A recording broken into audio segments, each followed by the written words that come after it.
Welcome to a very special evening with the philosopher Peter Singer, who's here to talk to us tonight about effective altruism and his new book, The Most Good You Can Do. My name is Rob Reich. I'm a faculty member in the political science department here at Stanford. And one of the things which I'm pleased to mention to you at the beginning of the event tonight is this event represents the marriage of two of my interests here on campus. I am the faculty co-director of a center called the Center on Philanthropy and Civil Society. You see the obvious connection to the topic of the evening's presentation. And I'm also a faculty director of the undergraduate program on ethics and society, in which undergraduate students write honors theses on topics of some ethical dimension related to whatever their interests happen to be. And these two centers, which I very rarely collaborate, are the co-sponsors of this evening's event. The event is one piece of a day-and-a-half-long workshop in which scholars from across the world have come together to talk about effective altruism. And the title of that small scholarly workshop that's ongoing is called Giving for Global Poverty Relief, Ethical and Empirical Dimensions. And the centerpiece is tonight's event, a keynote lecture by Peter Singer, whose new book on the topic, The Most Good You Can Do, How Effective Altruism is Changing How We Think About Living Ethically, is the subject of the presentation tonight.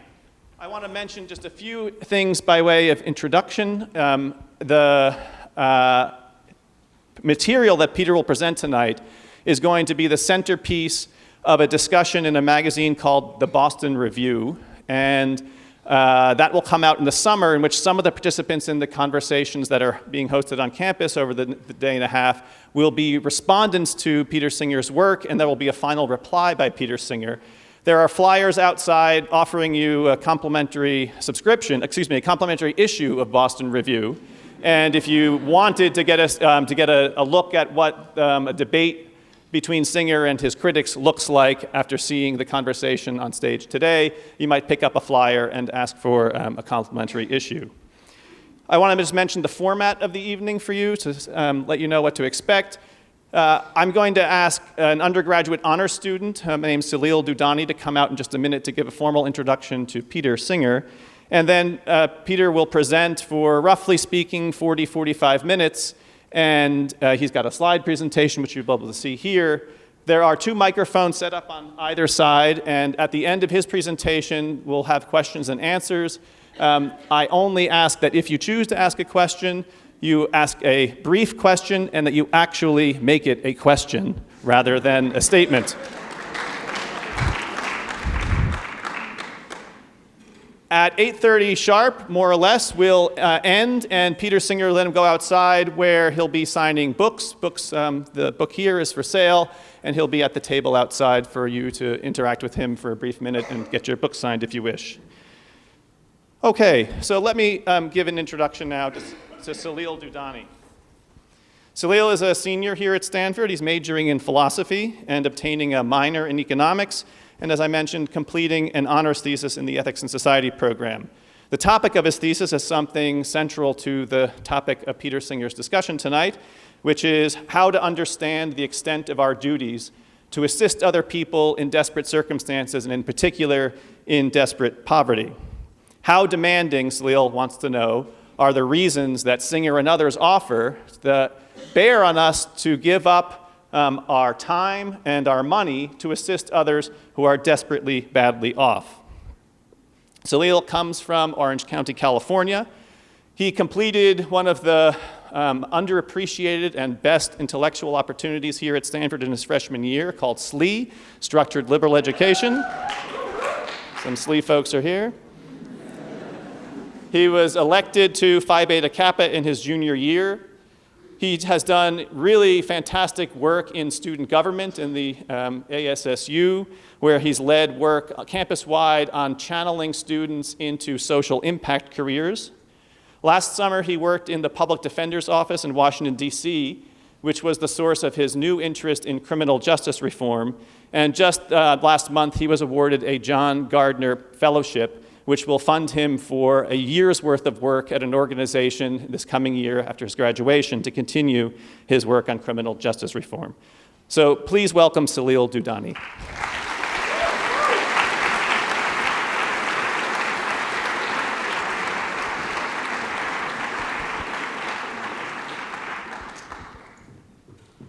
Thank you, Rob, and thank you all for coming tonight. It's my privilege to introduce Peter Singer, Ira W. DeCamp Professor of Bioethics at Princeton University and Professor Laureate at the University of Melbourne. For most of you, however, I suspect that an introduction is hardly needed. Singer has been called both the most influential philosopher alive and, at times, the most controversial. I first encountered Singer's work here at Stanford when I was a freshman in our Great Books program called Structured Liberal Education, or SLE. No, just for Rob, not for, okay. Rob delivered our first lecture of the year on the Socratic method, which he taught us about by enacting it. He did what I would have done, and he gave himself the fun part. He was our Socratic inquisitor, and we were the subjects of his cross-examination. He started this lecture by presenting the famous argument of Singer's 1972 paper, Famine, Affluence, and Morality, which held that we are just as obliged to donate our surplus wealth to alleviate suffering overseas as we would be to rescue a child drowning in a shallow pond right before our eyes. The basic point was this: if we can alleviate the suffering of others at relatively low cost to ourselves, then we should, and therefore we should be donating much more than we actually do. Rob then spent the rest of the hour refuting our eager freshman attempts to poke holes in that thesis. In SLE, we were taught that Socrates spent his days wandering around Athens, trying to show his fellow citizens through argument that they hadn't examined closely enough the moral values they claimed to hold dear. And this made Socrates extremely annoying to be around, as anyone knows who's read him. Because when you read his dialogues, you learn about the concept of virtue and the nature of knowledge, but you also gain some understanding of why the city ended up killing the guy. And since Rob was emulating this obstinate style for us, I remember the atmosphere in the lecture hall being, if not quite murderous, then at least agitated. So what I most admire about Singer's work is that although he too implores us to look harder at our current behavior, he does this in a way that makes it impossible to write him off as a gadfly to be swatted or ignored. This is evident from his work's central role in creating both the animal liberation movement and the effective altruism movement that we're here to learn about tonight. Most professional philosophers confine their debates to esoteric articles and dense books, but Singer writes for the lay reader in a relentlessly clear and accessible style, at times reaching conclusions that are uncomfortably easy to grasp. I first experienced the power of this argumentative style several years ago and secondhand. My parents became vegetarian after reading his seminal book, Animal Liberation. And later, when I was a teenager, I was struck by the fact that I was happily participating in a practice condoned by society at large that my own parents thought was immoral. And, most importantly, the argument that moved them seemed to me correct. The most important effect of this minor crisis wasn't my modest behavioral change of giving up meat. Rather, it was that I had the experience of confronting a moral argument that seemed both undeniable and unsettling. Certainly, there's value in engaging with the more theoretically complex arguments that many philosophers put forward. As a Stanford philosophy major, I've placed a pretty pricey bet on that, so I at least hope that that's right. However, I think there might be even more value in engaging with a simple moral argument whose obvious premises lead to a conclusion that you never expected to live by. Because these arguments don't just leave you mulling over an abstract idea. They force you to ask questions about yourself and the kind of life you want to lead. And Singer has a knack for producing arguments of this kind. But as he knows, to change our lifestyles, we'll need more than arguments. We need to see how practicing effective altruism can make for a personally fulfilling life. In 2009, he published a book called The Life You Can Save, where he outlined the practical steps you can take to strengthen your commitment to giving. And tonight, in discussing his latest book, The Most Good You Can Do, which was just released today, he will tell us about individuals who found their own lives improved once they began to consider the good their wealth could do for others. This is in keeping with previous events hosted by the Center for Ethics in Society and the Center for Philanthropy and Civil Society that have focused on actual individuals who have found great meaning and joy in doing more good than what is expected of them. These include Larissa McFarker's lectures over the past 3 years, where she's profiled people she calls extremely moral, and last year's screening of Professor Jan Krawitz's documentary on people who have chosen to anonymously donate their kidneys.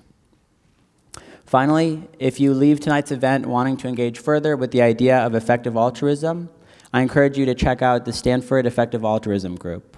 You can sign up for their mailing list right outside the auditorium after the talk, and their website is ea.stanford.edu. And now, please join me in welcoming Peter Singer to the stage. Thanks, Elie.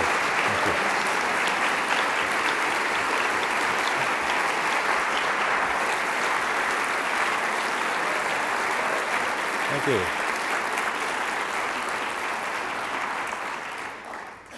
Thank you very much, Cyril, for that excellent introduction. And I want to thank, of course, Stanford Ethics in Society program and Stanford PAX for organizing this event and making it possible for me to be here and speak to you about effective altruism, which I think is an exciting emerging movement, and about some of the ideas that are in my new book. So, well, that you've already seen, more or less. So what is effective altruism? It's, as this slide suggests, both a philosophy and a social movement. It's about applying evidence and reason to determine the most effective ways to improve the world. And it's about encouraging people to think like this and act like this, encouraging them to be altruistic, at least for as making that a significant part of their life. It doesn't say we all have to be saints. It's a philosophy movement for real people in the world to encourage them to think about this, to do something, to make a start somewhere, and to work up to making this an important part of their life and doing it in the way that this suggests. So I'm personally very excited about the emergence of this movement, which is relatively new. It has this Wikipedia page, as you can see, but that's only been up a year or two. The very term effective altruism has only been around for 3 or 4 years. So really we're seeing something that is emerging that I think particularly the millennial generation is involved with, people who've come of age in the new millennium. And we don't really know yet where it's going, to what extent it's going to grow, to what extent it's going to have an impact on the world. But it's clearly possible that that impact will spread and will be significant, that it will, for a start, transform the way that philanthropy is done. And philanthropy is pretty significant in the United States. We're talking about over $300 billion per year. And if you look at individual donations, that's the majority of that, around $240 billion a year. So these are very substantial amounts of money. You compare that with how much foreign aid the United States gives. That's more than 10 times the amount of foreign aid that the US is giving. So if you can make that more effective and change that, you're doing something very significant. And of course, if you can also encourage more people to think about this way of living and to be involved in it, then the potential ramifications are really huge. So let me tell you a little bit more about the philosophy part of it for a start, just briefly, before getting on to the movement. What are the values, the approach? This slide draws on a blog that was written by Holden Karnofsky, the co-founder of GiveWell, which you'll hear more about later on. Somewhat adapted. So I start by suggesting, or Holden started by saying, it takes a universal perspective. You could also say it's cosmopolitan, or it's global in its approach. So one of the things that's characteristic about effective altruism is it doesn't just say, what should I do for my local community? It says, let's look at what one can do to improve the world, to make the world a better place. Secondly, effective altruists would agree, as pretty much everybody would, that well-being matters. People's well-being, whether they're suffering, whether they're happy, that's an important value. They don't have to agree that that's the only important value. Some effective altruists would think that, but others might say there are other values. We will talk about that. So suffering and premature death are bad things. Shouldn't be too controversial. Effective altruists will generally agree, at least I hadn't met anyone who disagreed, that animal suffering is part of suffering, part of making the world a better place. As you probably know, I've had particular views about the significance of animal suffering. I think that similar amounts of suffering count equally whatever the species of the being. And I think a lot of effective altruists anyway would agree with that, but I certainly wouldn't say that that's an essential requirement for being an effective altruist. So there's some discussion, and of course the discussion might be about, well, how do we compare animal suffering with human suffering? That's another major issue. Now, here I've suggested that effective altruists will think that other principles like equality and justice and fairness do matter, and perhaps some moral rules matter, moral rules about things that you ought not to do, such as taking innocent human life, that they matter, although there would be some discussion about whether they matter in any way other than instrumentally, because giving some weight to those principles or generally following those rules is going to lead to better consequences. It's actually something we discussed in one of the sessions of the conference that we had earlier today that Rob mentioned, as to how representative that is of the effective altruist movement.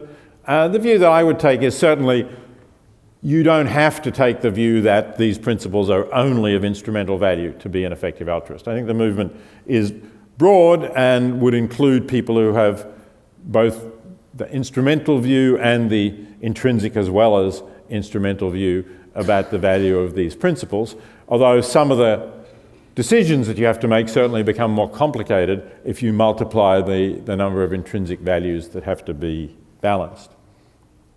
As I say in the last point, effective altruists want to maximize expected value, possibly subject to these moral rules that act as side constraints, as I say.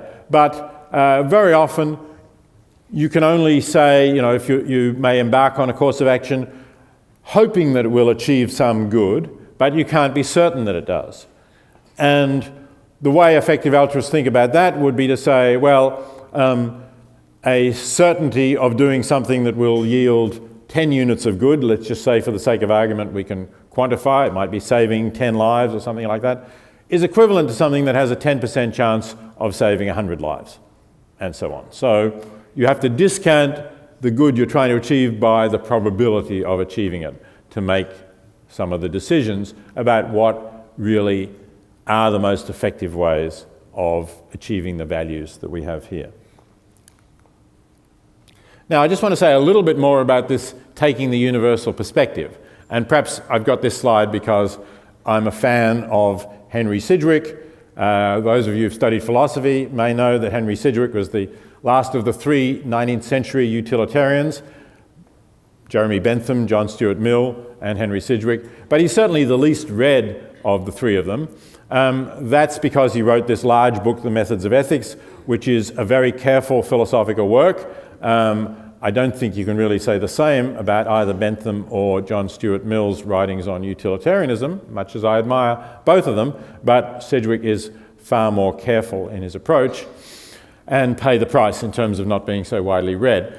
But anyway, this is his statement of essentially a defense of taking this universal point of view.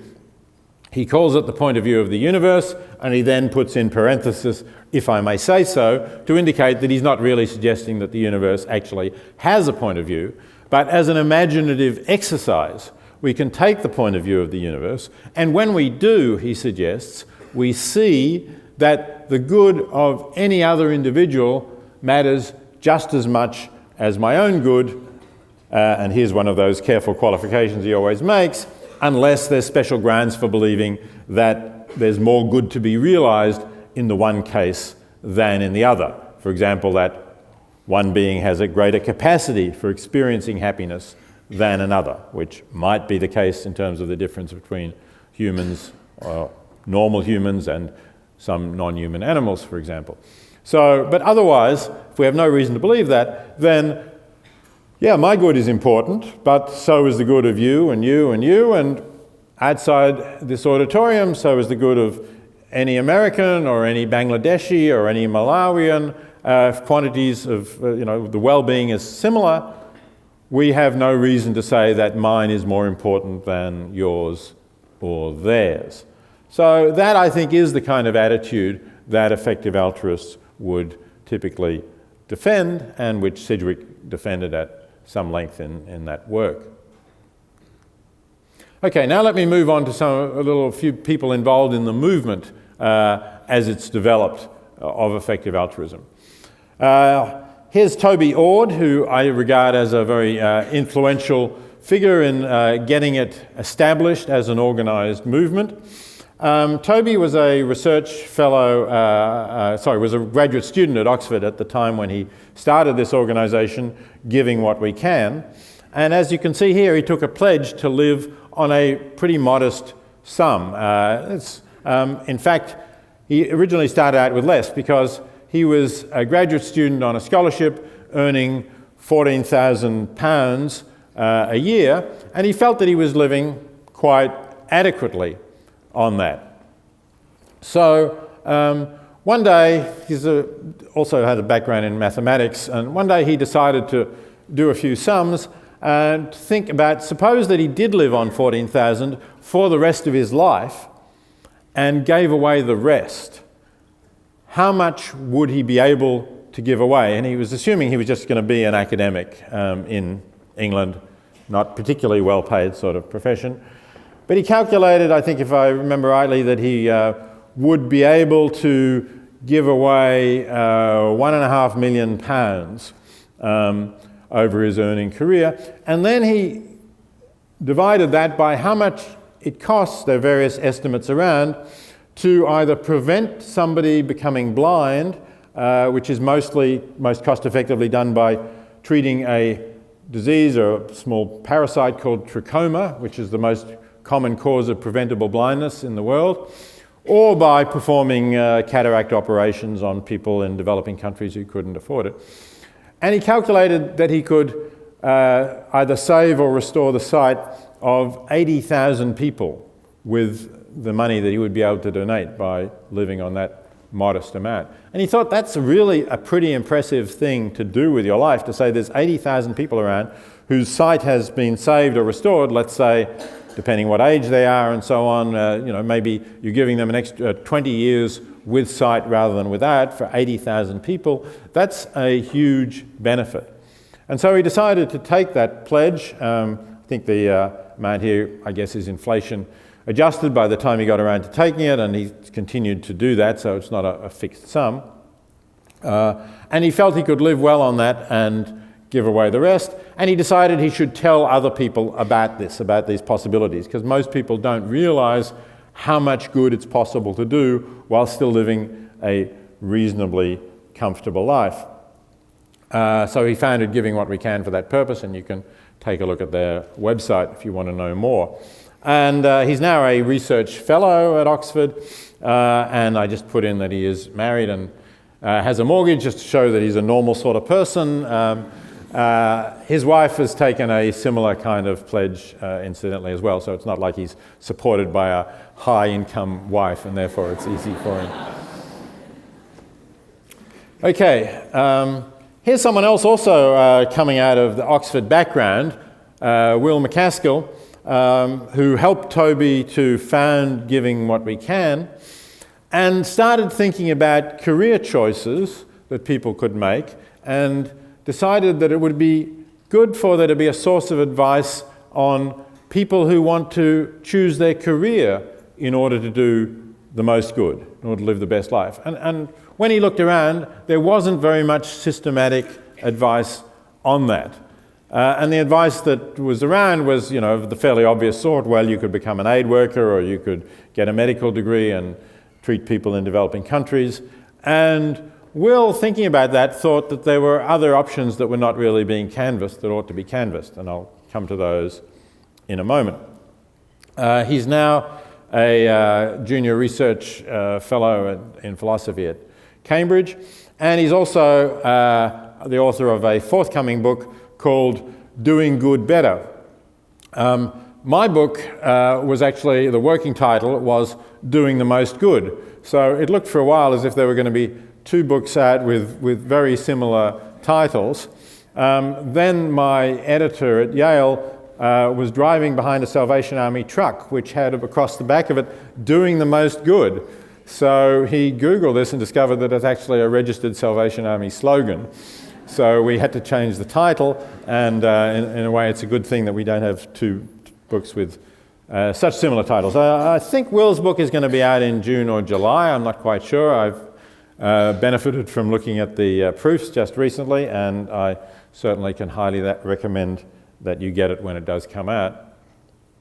Now, as I say, Will founded this website, 80,000 Hours, and I want to say a little bit about one of the options that he canvasses, which is one that not very many people would consider if thinking about how to do the most good, and that is that if you have the ability to get it, you get a really high income job. For example, you go into the finance sector and get a job with an investment bank or a hedge fund or something of that sort. Well, you may ask, how is that doing the most good? It's a way of doing the most good because the more you can earn, the more you can donate, and therefore you can donate it to good causes. Why is that possibly a better option than using your skills to become an aid worker or work for an NGO or something of that sort?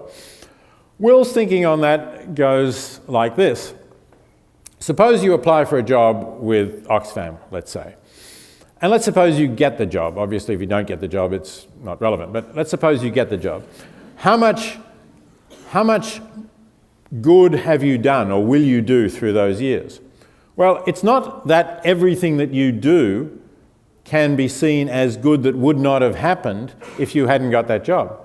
Because there are plenty of good people applying for jobs at Oxfam. It's a popular organisation to work for. So if you hadn't got that job, the next person in Oxfam's ranking of their applicants would have got it. Let's assume that Oxfam ranked the applicants carefully and well, and that you were in fact the best person for the job. Still, the good that you're doing by getting that job is only the marginal difference between what you as the best person for the job will do with it and what the second best person for the job will do with it. Probably not a huge difference. Now suppose that you go to Wall Street and you earn enough so that you can give each year $100,000 to Oxfam. Well, that's going to, let's say, may not be quite right, let's say that's going to pay for 2 new jobs at Oxfam. 2 completely new jobs that wouldn't have existed before. So the marginal difference that you're doing is 2 extra jobs, not just the difference between the best and the second best applicants. So that's why Will thinks that if in fact, firstly, you have the ability to get one of those high-paying jobs, secondly, you have the kind of character that can do that and can stick at it and can maintain your resolve to give, that's the best thing to do. And here's one of the people who've done that. I don't know whether a lot of you read the New York Times over here in the West, but if you did, you might have noticed Matt, because Nick Kristof wrote a column about him on Sunday. So this is Matt Wager, who was a philosophy and math student at Princeton, an extremely good student. He got the philosophy department's prize for the best senior thesis in his year and was offered a place to do graduate study in philosophy at Oxford. An attractive place to do graduate study, I know, because that's where I did my work. But because he'd been thinking about this issue, talking about it with other people involved in effective altruism, around Princeton and Rutgers. He was persuaded that actually this, what's known as earning to give, was a better choice for him, a choice whereby he could do more good. And within a year after graduating, he was able to donate $100,000 to effective charities, and he's now, I think, 3 years out, so he's continuing to do that. I had him speak to my class that he'd himself taken a few years earlier, and somebody said to him, don't you get, you're surrounded by high income earning colleagues who don't do what you do. Presumably they're spending their money on penthouses in Tribeca or Ferraris or something of that sort. Are you in danger of being corrupted by this, going the same way? And he said, well, certainly not so far. And I've been very public with all my friends that this is what I'm going to do, and this is why I'm earning, this is why I'm at Wall Street. And I've told them all to ridicule me and tell me that I'm a hypocrite and it's stupid if they start to see me starting to live the lifestyle typical of people earning those kinds of salaries. So, it looks to me like Matt at least is the kind of character who can do this. As I say, it's certainly not for everyone, but it's an interesting option, and I do know now quite a few other people who are doing this as well. Okay, here's someone who took a different path. Julia Wise is somebody who more or less independently decided that she was lucky to be so affluent, and or at least living in an affluent country, and that she ought to be sharing with people who have less.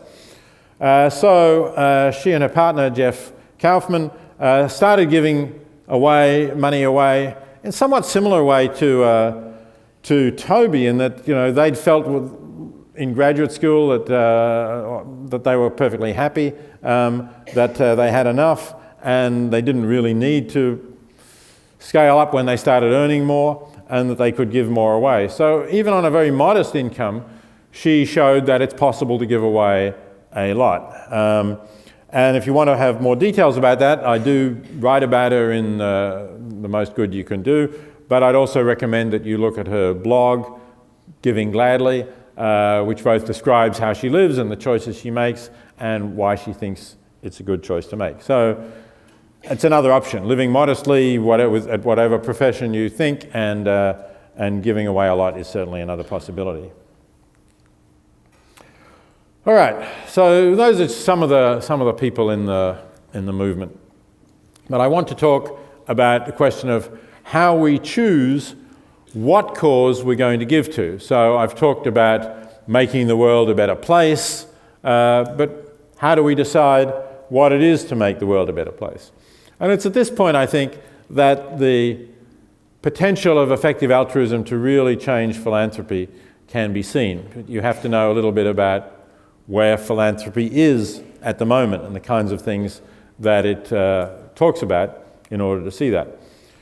So to look at that, I'm going to say a little bit about the line taken by Rockefeller Philanthropy Advisors, which is one of the really big philanthropy advisors in the country.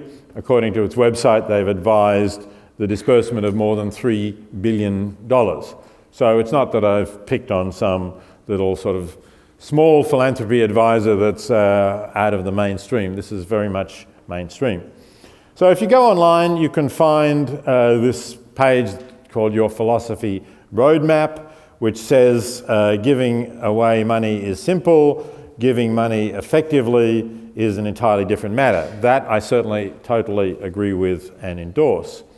But having said that, what does RPA then advise? Well, you can find more detail there's a few online brochures, and here's one, Finding Your Focus in Philanthropy, which is supposed to guide you in this question of how you give it away effectively. And here's how RPA pictures the field of philanthropy, which I think is a little strange in itself. This is not really the main point I'm using them for, but I just thought I'd show you this. What do you notice about this segmentation of the field?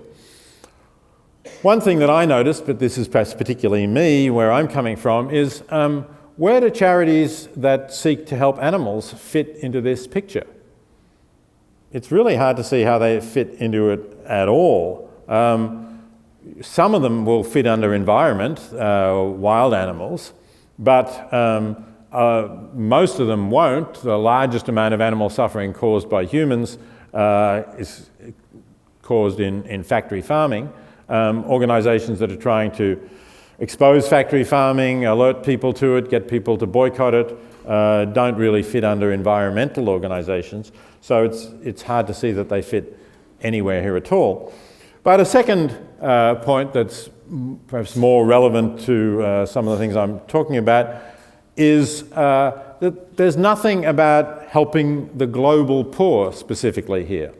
There are a number of headings that could come under. There's references to health, there's references to education, there's references to economic security. But these are very different matters if you think of them domestically or if you think of them globally. And I would have thought that distinction ought to be there up in front so that you get people to make that really important choice. And I'll say a bit more about why I think it's an absolutely critical choice. So that's in the background anyway. But this is more what I really want to focus on, this claim. So they actually ask the question, what is the most urgent issue? And then say, there's obviously no objective answer to that question. I don't think they should really be asking exactly what is the most urgent issue. I think they should probably be asking, what is the issue that would allow you to do the most good? That may not be the most urgent issue. I mean, an issue can seem very urgent at a particular time, that you deal with, it has to be dealt with very quickly, or else something bad will happen, but it may not be the best issue. For example, when there is a disaster like the typhoon in the Philippines a while ago, or going back further, the Asian tsunami, you might say, well, it's incredibly urgent to get aid to these people in great need. But it's another question whether donating to that very urgent situation is actually going to do more good than donating to, let's say, the Against Malaria Foundation, which distributes bed nets against malaria in countries where children die from malaria. I mean, it's obvious that those are separate issues. And so really, I think you should be asking the larger question of where will my donation do the most good, my support. But let's assume that that's roughly what they meant, and then deal with the question, is it true that there is no objective answer to that question? And I don't think that it's true at all. Here are a couple of examples that RPA themselves offer. They have a list of different projects. One of them is Ted Turner's $1 billion donation to the UN back in 1998 to help it scale up proven health programs against killer diseases that kill children in developing countries. Subsequently, those programs also received donations from the Gates Foundation and other sources, government sources as well, and they've saved millions of lives. I say here a figure that's quoted that these programs, say the cost per life saved might be as low as $80. That's not to say that by donating to the programs today, you can save a life for $80. Because obviously those programs go first where you can treat the most children at risk the most cheaply. In other words, they pick the low-hanging fruit. So what I'm saying is, historically, it's quite possible that Ted Turner's gift did save a lot of lives for as little as $80 per life, even if now the cost might be considerably more. But that, I think, arguably was an extremely effective, extremely cost-effective donation. Now here's another of their examples, and it happens to be a local one, but that's not why it's there. I talk about it in the book before I knew that I was going to be invited to speak here in Palo Alto. So some of you may be very familiar with this hospital, had some experiences in it, maybe even been born there, who knows. I don't know what it meant. But It's a gift, it's a donation to a hospital which is, I don't need to tell you, a community that's one of the wealthiest communities in the United States, which of course is one of the wealthiest countries in the world. And it's a hospital which has a budget that enables it to do things like spending between $1 and $2 million to separate a pair of conjoined twins, as it did a few years ago with quite a lot of publicity. And that wasn't the full cost of caring for these twins, because they were also supported by this charity, Mending Kids International. Now, so you have a difference here between giving money to a hospital in a wealthy community, which will be able to spend between $1 and $2 million on a single operation to help two children have a better life. Obviously, it's a good thing to do if resources were unlimited, but if you can save a life for $80, or even if you can save a life for $1,000, obviously you could save between 1,000 and 2,000 lives for the cost of separating this pair of conjoined twins. So if you're interested in effectiveness, I would suggest that is not an effective thing to do with your money. Whoops, and here's another one which you might have just read about quite recently. David Geffen, the entertainment mogul, has donated $100 million for the renovation of what used to be, or may even still briefly be, Avery Fisher Concert Hall in the Lincoln Center. And the New York Times had a discussion about whether he was entitled to have it named after him because he's donating only $100 million when the full cost of renovating Avery Fisher Hall is going to be $500 million. So that's an interesting issue in itself. How do you decide what you have to do to purchase naming rights?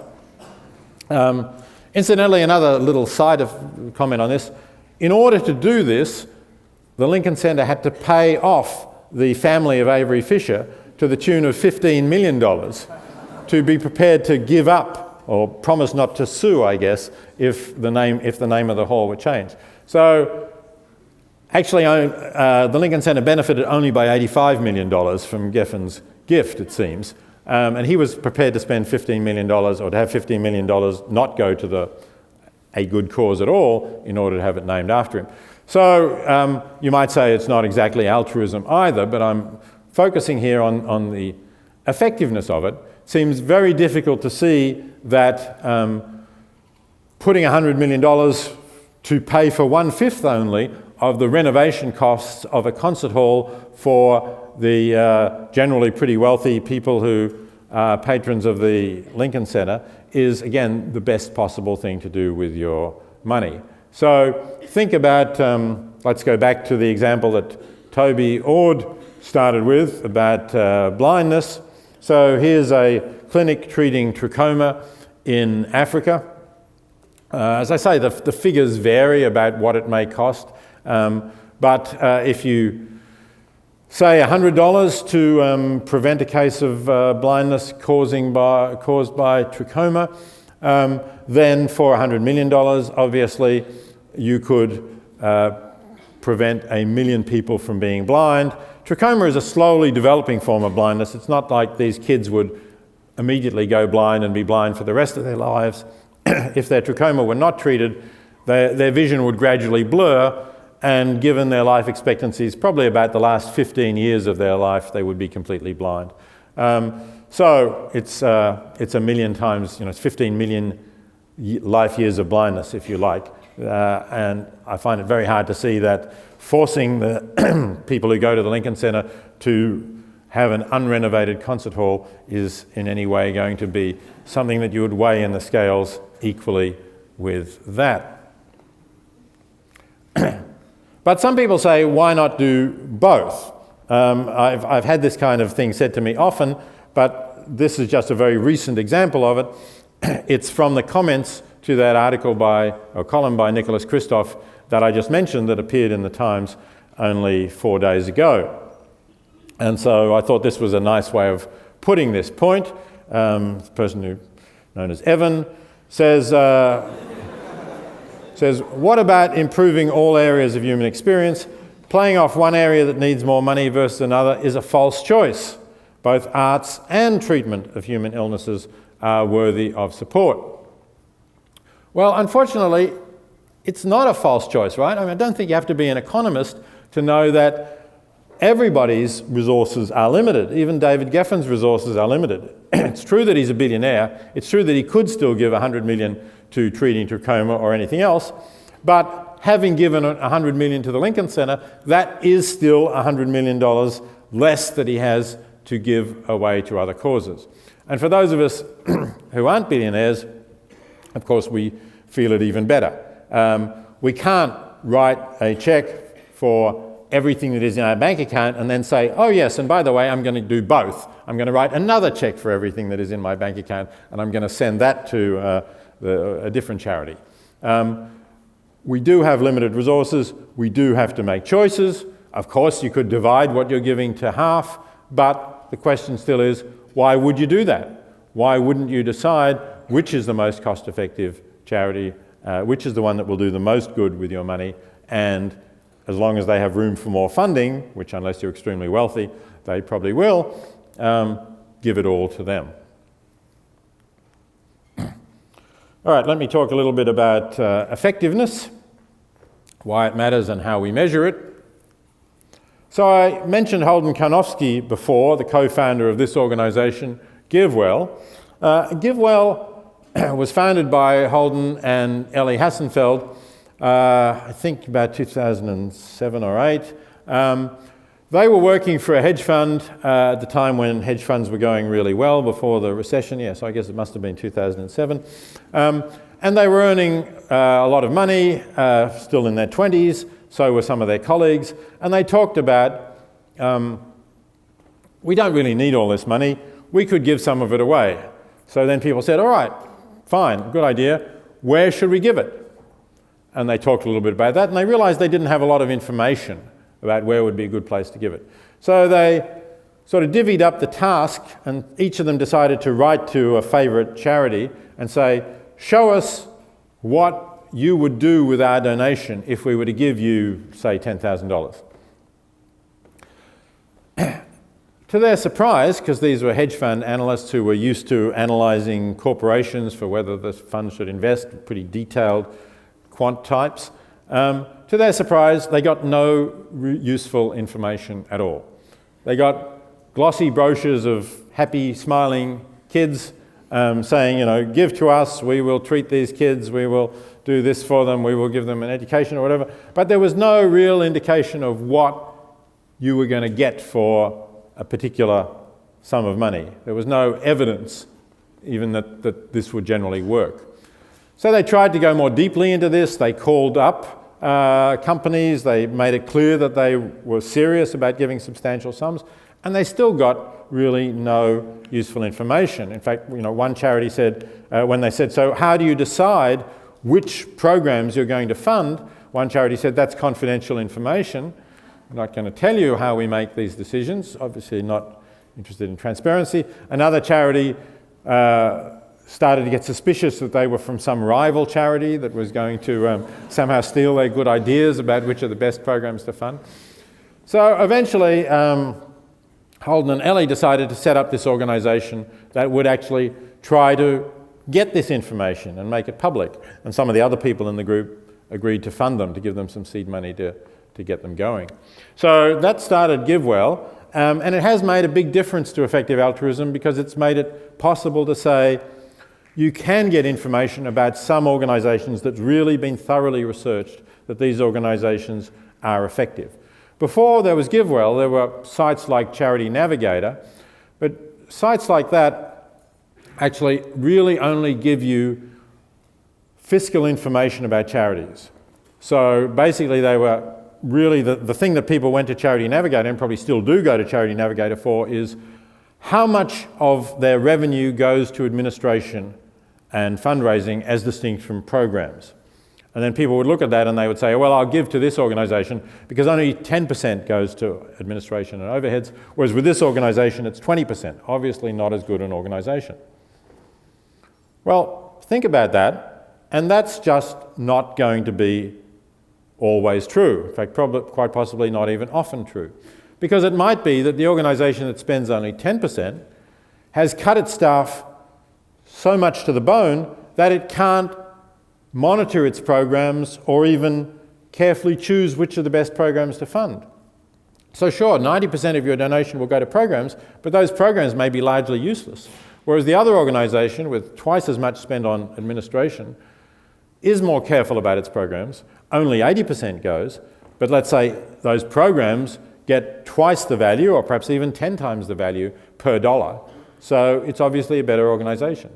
So GiveWell goes into those questions, looks at the programs, looks for monitoring and evaluation, particularly looks for good independent evaluation, randomised trials if possible, and comes up with a very small number of recommended charities. As this slide shows, they've reviewed a large number, they recommend only a small percentage. That doesn't mean that most charities are useless. It doesn't mean that all these ones in the grey area are not doing any good. It essentially is this business about not proven. They can't prove, they can't demonstrate to our satisfaction that they are doing highly effective, good work. Maybe they are, but they haven't shown it. So we're only going to recommend the ones where we think there is a high standard of evidence that meets a high standard, that they are doing a significant amount of good. So that's been an important development, making effective altruism easier to recommend. And there's a number of other organisations that make recommendations, sometimes drawing on GiveWell's research and sometimes not. Here's the one that Toby Ord and Will McCaskill set up, Giving What We Can. These are all online if you can look at later. Here's one that sort of spun off my own book, The Life You Can Save. Also has a website and has information about charities to recommend. Okay, and so those are essentially the places you can go and look at effectiveness. And it's an ongoing debate. It's a debate that again came up in today's conference about how do we assess effectiveness? How rigorous should we be?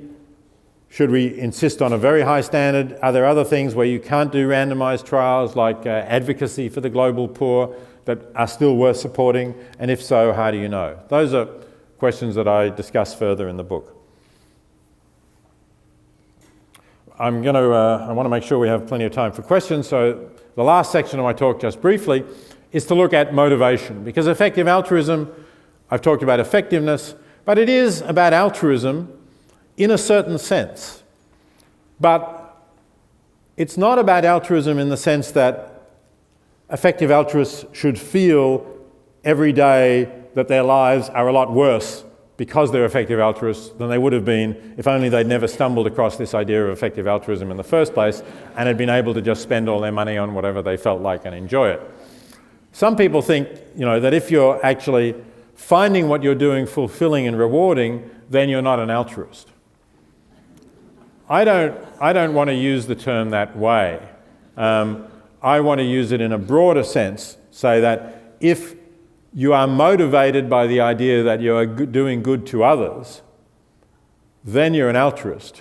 And if, as it happens, that turns out to be a fulfilling and rewarding life for you, so much the better. Isn't that how we would like the world to be? That people find that fulfilling and rewarding. We don't want to feel that they only are good people if somehow they're making themselves miserable. So here's one way in which I think effective altruism can make you feel that you're leading a good life. It comes from work by a Canadian philosopher, Richard Keshen, called Reasonable Self-Esteem. And Keshen talks about what it is to be a reasonable person. Reasonable, in broad sense here, it's a little different from a rational person, but a reasonable person in this broader sense. And he thinks that, firstly, it's important to have self-esteem, and all of the psychologists will tell you that. And he thinks that if you are a reasonable person, you can't really have self-esteem while you ignore the interests of others whose well-being you recognize as equally significant. This could be traced back to the Henry Sidgwick slide that I showed you about once you realize that there is this universal point of view, you can't really, as a reasonable person, forget about it again. It's just there. You recognize that there are other people, and for that matter, other animals in need whom you could help, and if you're just ignoring it, that is bound to have an impact on how you really feel deep down about yourself and your values and the life you're leading. And I think that's true from 4 decades now of working with people who are thinking about others, and a lot of it in the animal movement and a lot of it also in concerns about global poverty in particular. I think that there are a lot of people who actually are very satisfied with their lives that they're leading and with what they're doing. So here's one of them, a long-term deep friend of mine, unfortunately no longer with us, from the animal movement, but one of the great animal campaigners of the last quarter of the 20th century. I guess if any individual is responsible for the fact that when you buy cosmetics, they are quite likely to have on it not tested on animals, and that's quite likely to be true as well. This would be the person responsible for that, Henry Spira. He led that campaign and a number of others as well. And this quote comes from a video that I made with Henry, which you can find online if you want to watch it. It's called One Man's Way.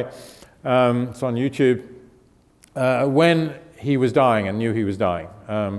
I'd said for a long time I wanted to write a book about him, and he called me up when I was back in Australia and said, "Do you still want to write that book?" And I said, "Yes, why not?" And he said, "Well, maybe you should do it soon." And I said, "Why?" He said, "Well, because I've been told that I've got esophageal cancer and I've perhaps only got 6 months to live." So he knew that he didn't have very long to live, but he wasn't really worried or anxious about dying, and the reason for that was that he felt that he'd lived his life well, that he'd lived his life the way he wanted to live it, and he was satisfied with what he was doing. And this is a verbatim quote from what he just said, that you want to feel that your life has been about more than just consuming products and generating garbage. And so he was able to look back on his life and say, one's done the best one can to make this a better place for others, very much an effective altruism statement long before the term effective altruism was around. And as he said, he'd really enjoyed it. He got up in the morning looking forward to what he was going to do, and he felt it's not a sense of duty, but rather this is what I want to do. I feel best when I'm doing it well. And I think that's the kind of views of life that we would like people to have. And so just as a closing view of that, here's Elie and Holden again in the talking about what motivates them to work with GiveWell, because obviously they were working in a hedge fund. They're now working for an NGO. They've taken a very significant salary drop in order to do that. But in words rather similar to Henry's and quite independently, they talk about being highly motivated by the desire to make the world a better place. Also, of course, what they're doing is intellectually challenging and stimulating and energizing, and if you're that kind of person who wants that, then there's plenty of that in the effective altruism movement to be found. So it's a rewarding life for them. And that's my experience of obviously, again, this is a generalization, not absolutely everyone. But my experience is that people in the effective altruism movement are excited by what they're doing, fulfilled by it, and that's what motivates them to continue to do it. So thank you very much for your attention. We're going to have about half an hour for questions. Thank you.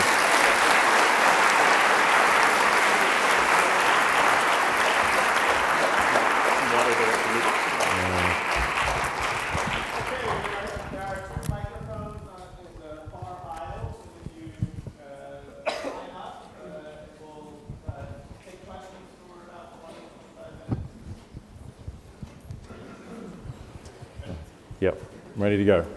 I'll just get us back to the start to avoid distracting you. There you go. I've written my question to make sure it's brief.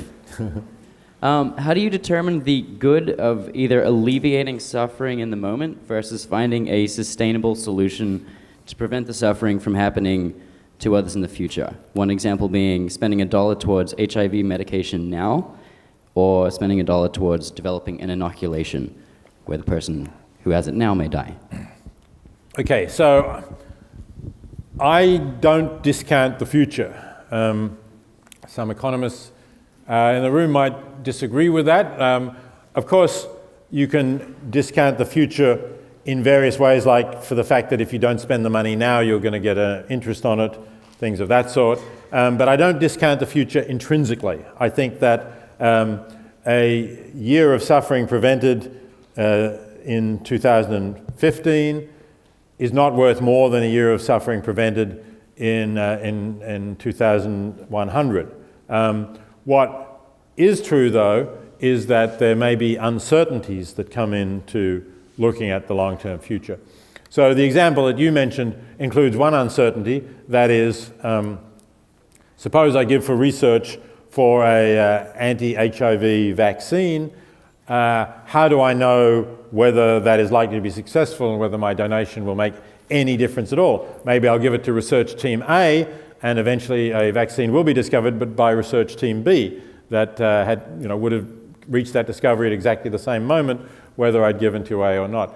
So you really would need to have that kind of information in order to make that sort of decision. And you might feel the uncertainties are so great that I'll give it to prevent HIV suffering right now. But if you actually knew enough about the research area to say, look, here's this team that is close to getting something, but at a critical point, they're running out of funds, could make a difference, that might certainly sway you in the other direction. How do you address the concern that individuals who amass vast amounts of wealth actually do so in ways that may be considered unethical, so that they then may donate their money? For example, there's a developer locally who's a billionaire, but in order to amass that kind of wealth, he built buildings that damage and destroy the environment and then donates, for example, to Stanford. So how do you address that issue?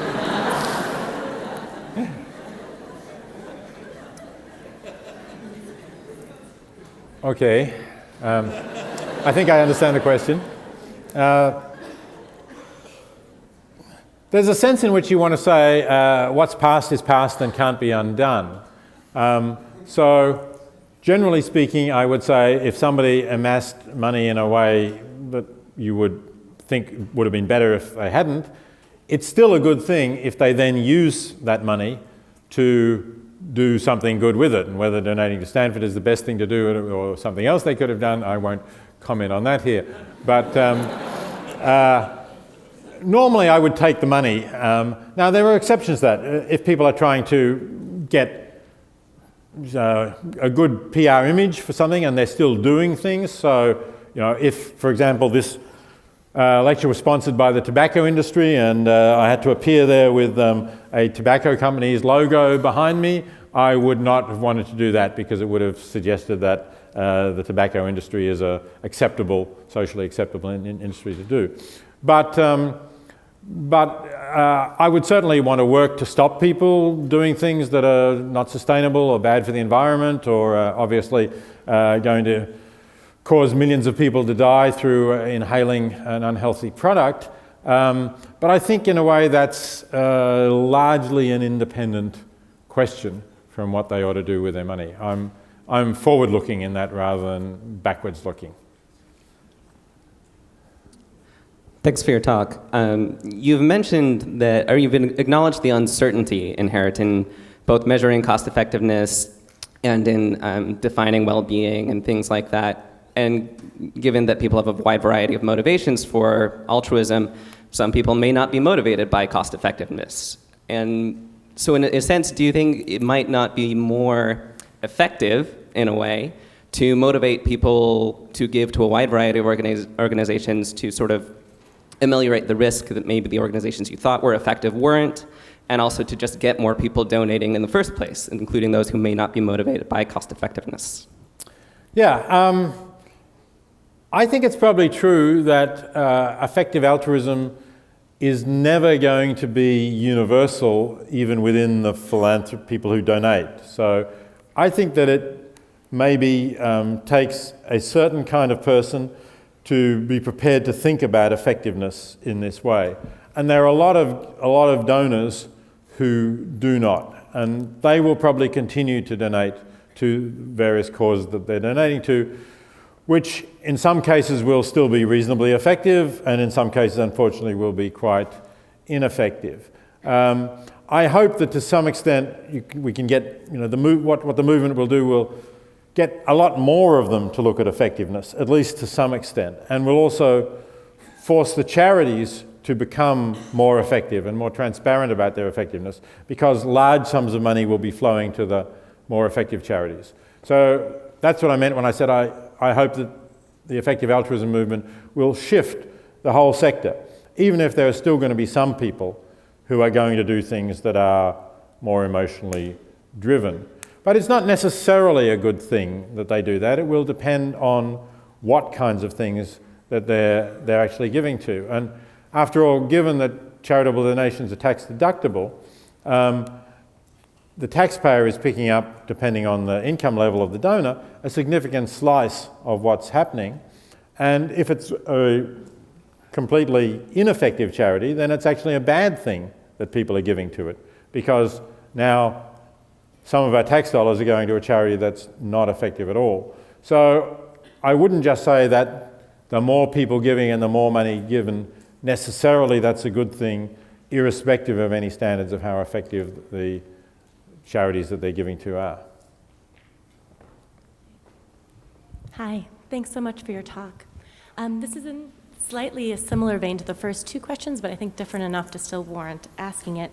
And that when you were making the comparison between the guy, Matt Wage, who went into finance and then could donate $100,000 a year, versus, say, Henry Spira, who spent his life trying to shift an industry, I couldn't help thinking that many of the high-wage jobs, like finance, are in industries that contribute to a system that actually perpetuates the causes of suffering and death, globally, certainly, but even within our own country, and how you, think about calculating the effects of taking a position in that job, so similar to what you thought about with the Oxfam job, right, that this may not be as effective, but similarly, how do you calculate the effects, the negative effects, and then B, how would you compare taking that job and donating that money to something like Henry Spira, which tries to shift the system? It's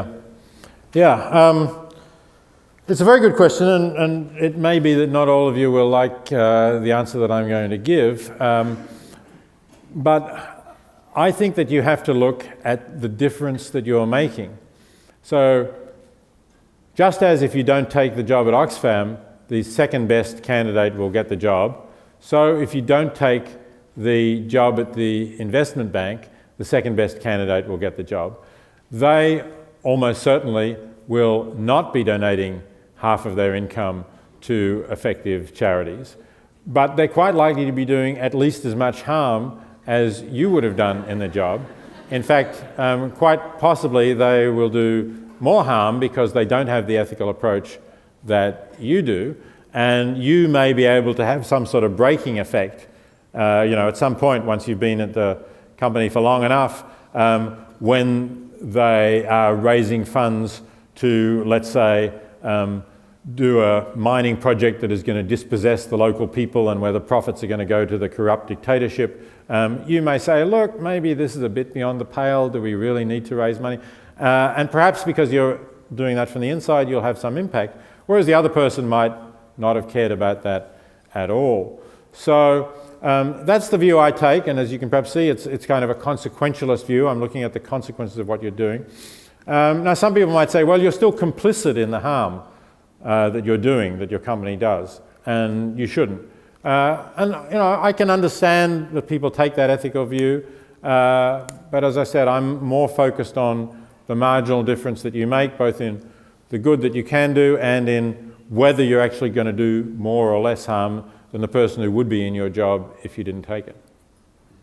Okay. So, sorry, but just to follow, so on the second part of that then, if you're comparing Oxfam versus finance and then finance versus shifting the system, it's not really just within that job you might be able to make a difference, and not just that you might be complicit in it, but that you could spend your life doing something that might actually I see. change. Okay. Yeah, good question. Good. Yeah, I missed that part of the question.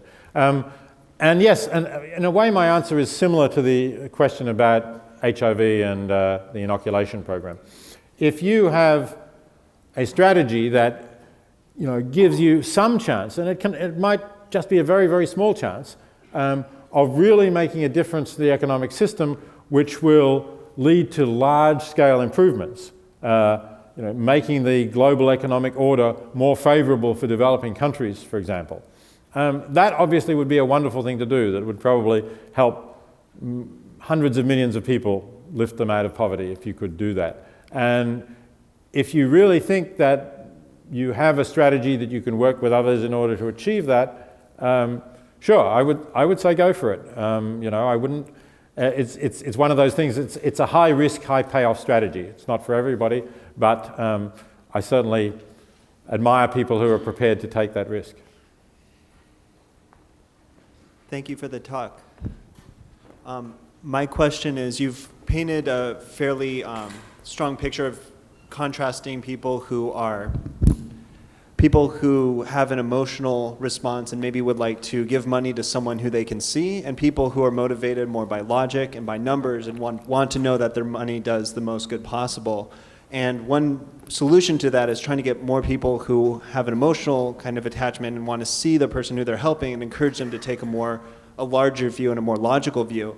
It strikes me that another solution would be to give people who are maybe more emotionally driven tools to help visualize the good that they're doing when they see that they've helped 100 people not be blind. What are your thoughts on kind of encouraging people who are emotionally driven to use visualizations or other tools to envision the good that they do when they help a greater number of people who are farther away?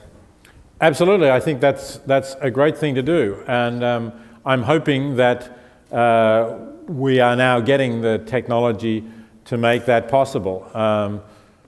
Mark Zuckerberg is talking about having the whole world on the internet. It's probably not going to be quite the whole world, but it's certainly feasible to make it much more widespread, and therefore to have the kind of contact that we have with people on Facebook or other social media, with people who are very different from us and are in a degree of poverty that is unknown pretty much in this country. And if we can do that, if we can provide them with the means to get access, that could create a completely different situation, and I certainly would support those efforts. Hi, thank you so much for speaking with us today. One of the interesting and somewhat controversial ideas in effective altruism is the idea of existential risk mitigation. The idea that since the bulk of humanity might live in the future, ensuring that and reducing low probability but highly negative events might be the highest expected utility. I'm unfamiliar with and extremely curious about your views of existential risk mitigation. Yeah, get the book. There's a chapter on it. But I didn't talk about it in this talk really just for time constraint reasons. It's a separate sort of issue. So there are, again, it's one of those things where there are risks of human extinction, a variety of them. It could be a large asteroid colliding with our planet, could be bioterrorism, could be nuclear war. And there are strategies for reducing these risks. But the risks are very small, and we may be able to completely avoid them, or we may be able to reduce them. So how much is that worth doing? There's an argument that even if the risk is extremely small, and even if we can, let's say, just halve it, not eliminate it, that's very much worth doing, because there will be untold future generations of people who will be living on this planet, or perhaps even eventually colonizing other planets, and who will, we may hope, if we're optimistic, live much better lives than we live, and extend those better lives to everybody who is living because of our greater technological capacities that we will have. So if you think that, and if you think that that's important, and this is a kind of a separate question, if you think that's important, then you might think that this is very much a worthwhile thing to do, so much so that it outweighs preventing immediate suffering now. So that really depends on two different things. One is the philosophical judgment that it's important and highly valuable that there be future generations.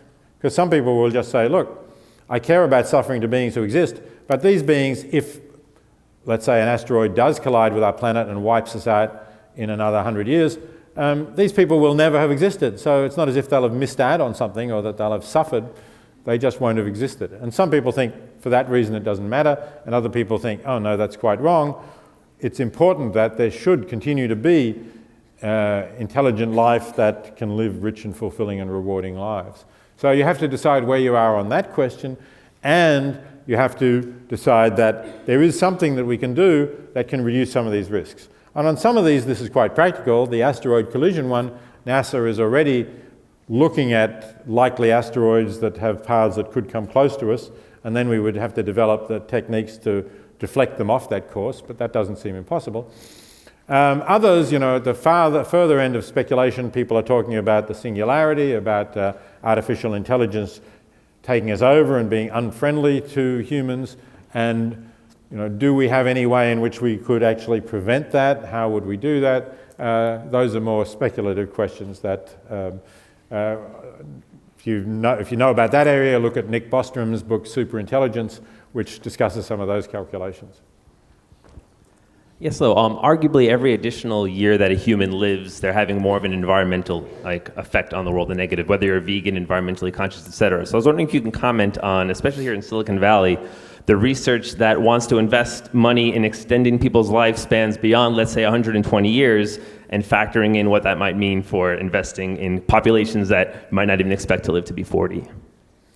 Yeah, I'm a little bit torn, because I do think clearly that there either is or is going to be a problem about the number of people the world can sustain, especially if they have lives of qualities like ours. And on the other hand, I do think it would be a good thing if if we didn't have to die. That sounds nice. Or if we were able to live longer. I'm with Woody Allen on that one. I don't want to achieve immortality through my films, or in my case through my books. I want to achieve immortality by not dying. Yeah, it's a nice idea, but we would have to also solve the problems of sustainability. In other words, we would need completely different energy forms. We would need to reduce fertility. Those sorts of things are not impossible, but you do worry about the fact that we might achieve at least substantially longer lives without actually making those lives sustainable, and that then would be worse than not doing it. Thank you. Hi, you had animal suffering on your initial list, and I was thinking that even for people that don't include other species in their sphere of moral concern, that it's still important for the human species, because animal agriculture is so devastating to the environment, and all the plants fed to the farm animals could go to alleviate world hunger. So do you consider veganism an essential component of effective altruism? I consider it an important component. I'm not going to say essential, because I don't want to give the idea that everybody who is an effective altruist has to be vegan or support veganism. I think the movement, as I say, is broad enough for differences of opinion on that. But I do think it's both generally better for animals. There's some debate there, more or less along the lines of what I was talking about whether if you have free-range animals living happy lives, that's better than not having the animals at all. So there is possible debate there. It's also better for the environment. And again, except for the fact that I was limited of time, I would have talked about that and how you compare charities that try to reduce animal suffering with charities that try to reduce human suffering. There is a chapter in the book on that. And there's also a website that I'll mention called Animal Charity Evaluators, which has only just got going but is hoping to eventually be the give well of the animal charity field. So take a look at that if you're interested in those causes. Thank you. So in Laura Arriaga's book, Giving 2.0, she says that philanthropy extends outside of just giving money into the realm of giving of our time and passions, etc. So I was just wondering how us millennials can best give of our non-monetary assets. Yeah, that's good. And again, it's something else that I could certainly talk about. I think giving time can be important. It will depend on what your assets are and whether in some cases, if you're a high earner, it might be actually better to spend more time in the office because you can give more. But often giving your time is a way of connecting with the cause and getting a particular experience of what the cause is about. And certainly I think that's been valuable for many people to get that kind of hands-on thing. Some of the programs, I think, are probably worth doing only from the point of view of giving people that sort of experience. So, for example, I don't know if you have these programs here, Princeton students can go during their summer break to countries in Latin America and do hands-on work in villages and so on. I think it's good for the students in helping them to appreciate other parts of the world and how people live. I think in terms of the difference it makes to the people there, that's sometimes positive, sometimes negative, sometimes neither. So I think if you want to volunteer, if you want to volunteer in a developing country, you really need to make a much longer term commitment than that. I think it takes, it's a matter of years before you're really knowing enough to be very useful. But of course there's things you can do here in terms of educating people, raising awareness about issues, like the previous question, raising awareness about the impact that animal agriculture has on climate, raising awareness about some of the facts about global poverty and how cheaply we can help people. Those sorts of things are important things to do, which you can do without leaving home. Great, thank you. Thank you. Hi. I love the speech and love your current work, but I, perhaps like the woman who spoke before me, was brought to work through animal liberation. And really appreciated your noting in the Rockefeller slide that animals weren't included. I had gone to the GiveWell website and was really disappointed that there wasn't a single animal group there, and just heard you say that now there's going to be like a GiveWell, a separate GiveWell for the animals. And when it comes to the animals, I know that humans are suffering abysmally and horribly, but thank heavens at the moment there aren't billions of humans locked in crates for their entire lives. So I'm hoping, and I suspect we share this a little bit, given you wrote Animal Liberation, there might be a way to include the animals more in this rather than having a separate, this is the animal website. And I wonder if you are thinking along those lines at all. Well, I certainly include the animals in Effective Altruism, and as I say, there's a chapter in the book about it. If you want GiveWell to include them, you're going to need to talk to some of the people there. That idea that animal suffering matters, but how much is a question, actually came directly from Holden Karnofsky's blog. And it seems like, I understand there's been debate among people at GiveWell as to how can we compare? How do we know? You talked about millions of humans not being locked in cages, but how do we know how much the egg-laying hens that, well, now in California they're not, right? Or at least the cages have to be a lot bigger. So that's a breakthrough for California. But certainly in the rest of the country, basically they're still locked in these wire cages that, thanks to your referendum, you've now got rid of. But how do we know how much the hen suffers as compared to how much humans would suffer in similar situations, or how much humans suffer in the actual situations, which they are? That's something that animal charity evaluators is actually trying to look at, and it's very difficult. And I think what they'll end up doing is say, suppose that you think they suffer 10 times or only 1/10 as much, then it might still be cost effective to try to get them out of their cages if you can do it for X dollars, something like that. So there would be a range of variables that they would consider reasonable as to how much they can suffer. But I imagine that that's the kind of problem that has people at GiveWell a bit baffled, and why they're sticking to their global poverty as the overall cause that they're evaluating charities on.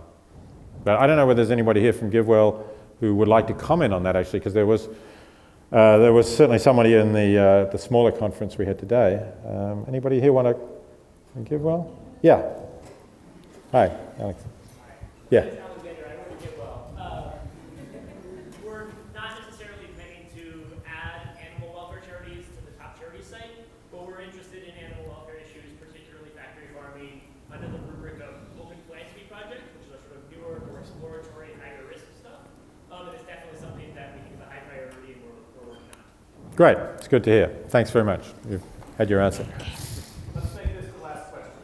All right, thank you for your talk. So it seems to me that to determine what the most effective good would be, you would have to have an objective definition of good, which seems hard in the sense that for someone, perhaps, a life that doesn't have the arts or clean air and a protected environment to enjoy is not a life worth living, or perhaps even more nuanced than that, you talked about saving lives or preventing blindness, and maybe with X amount of money you can prevent X number of years of blindness, or you could save X number of lives, which would be less than the number of people you could prevent blindness in. And what you find to be the most good in that situation seems to be ultimately subjective, therefore making an objective definition of effectiveness very difficult, if not impossible. Thank you. It's a very good question. I could take quite a long time to give an answer. I'll give you the brief version.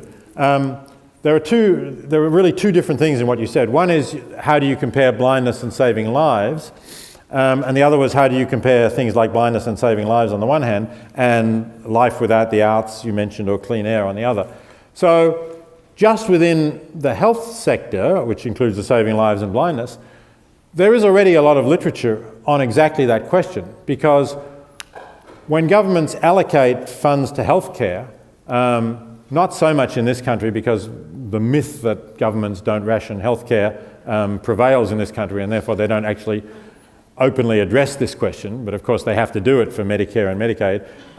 But in other countries that are more sensible about talking about these matters, like basically European countries and Australia and so on, that have National Health Service that pay for it, they have people that look at this. In Britain it's called the National Centre for Healthcare Excellence. I forget exactly now because they changed it. NICHE, I think it's the initials.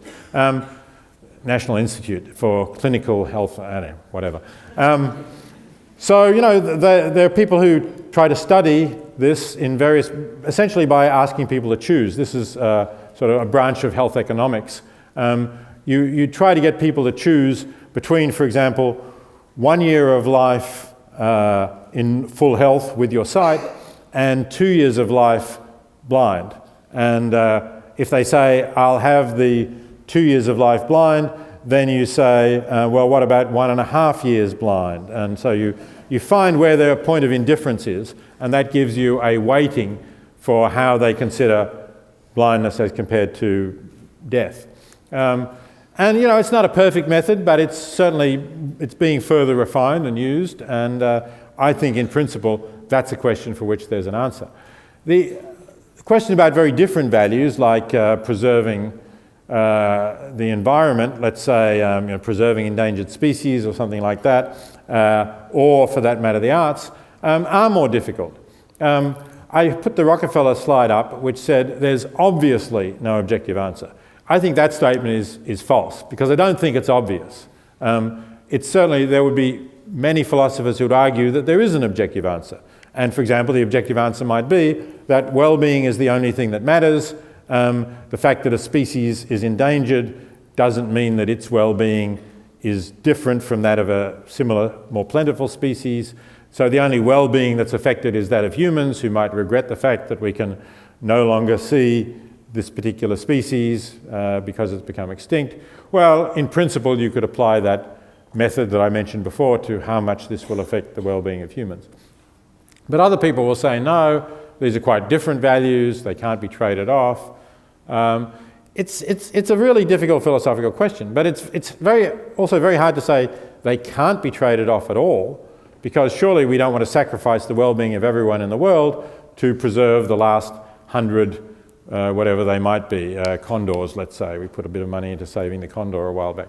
So we do, in fact, make trade-offs at some point. And finally, let me just say about the arts, because I don't want people to go away thinking that I'm a complete Philistine.